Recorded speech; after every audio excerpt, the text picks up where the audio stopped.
Hi, I'm Stephanie Jaworski of joybaking.com. Today we're going to make a fruit salad, and this is what it looks like. This is fresh fruit, although you could use dried fruit, in a flavored sugar syrup. And I made this yesterday, so as you can see, the strawberries have stained the sugar syrup this really pretty pink color. So the first thing we need to do when you make a fruit salad is to make our sugar syrup, also known as a simple syrup. And what that is just water and sugar that are boiled together. So what we're going to do is take 2 cups, that's 480 milliliters of just water, plain water.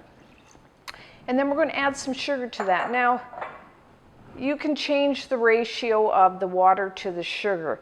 I like my sugar syrup to be sweet, but not too sweet. If you've ever bought the cans of fruit cocktail, I find that a little too sweet. So what I am going to do is add 2/3 of a cup, which is 135 grams of granulated white sugar.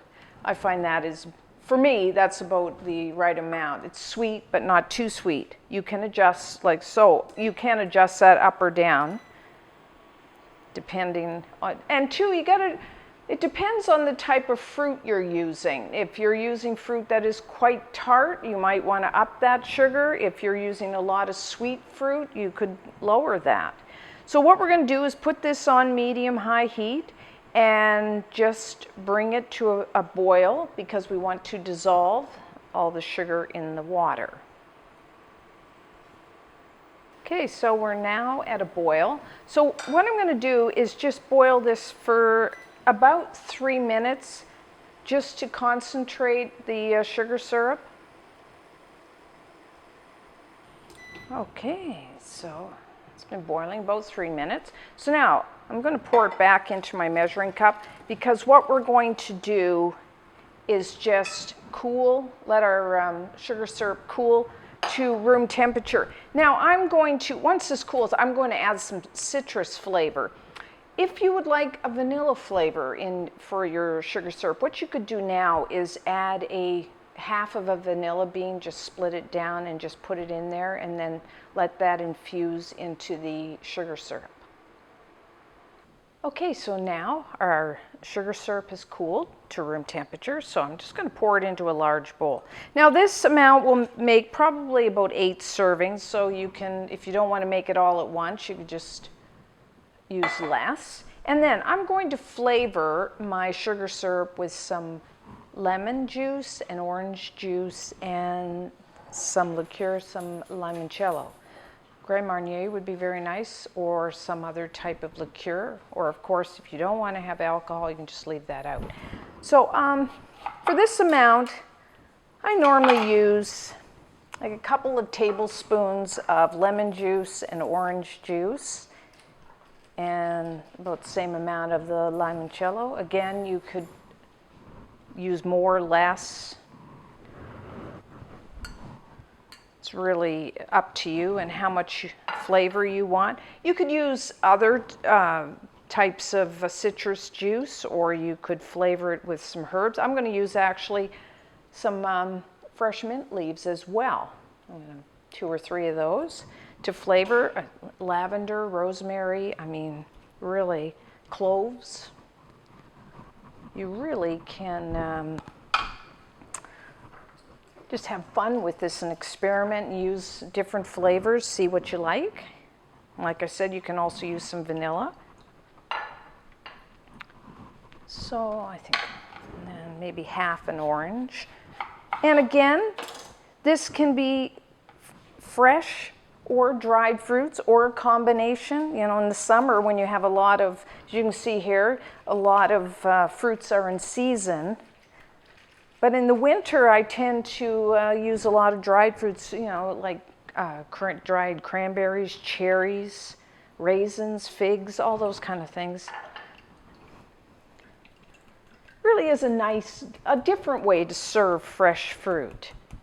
And it's really nice for breakfast with a muffin. Okay, so, and then I'm just gonna eyeball this.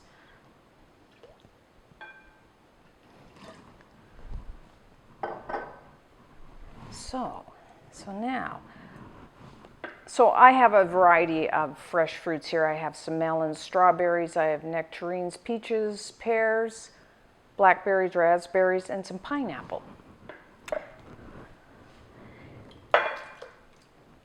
Now, some people like to just put all their fruit in and serve it right away. You can do that.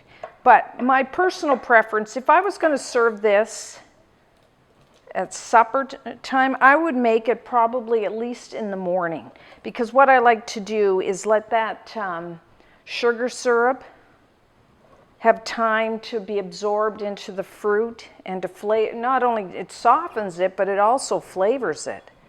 And then, you know, the red fruits kind of color it, a beautiful pink color. Now, sometimes I like to add a banana or something like that.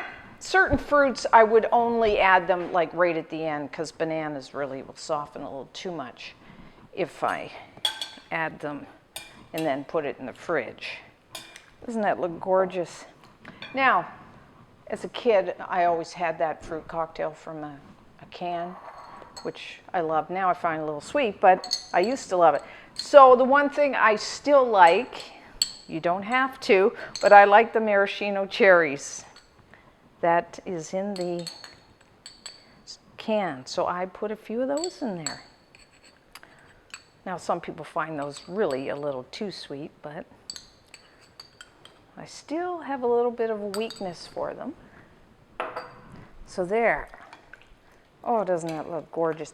Now, if you notice, I just put the whole mint leaves in there, because what I'm going to do is take them out after a while.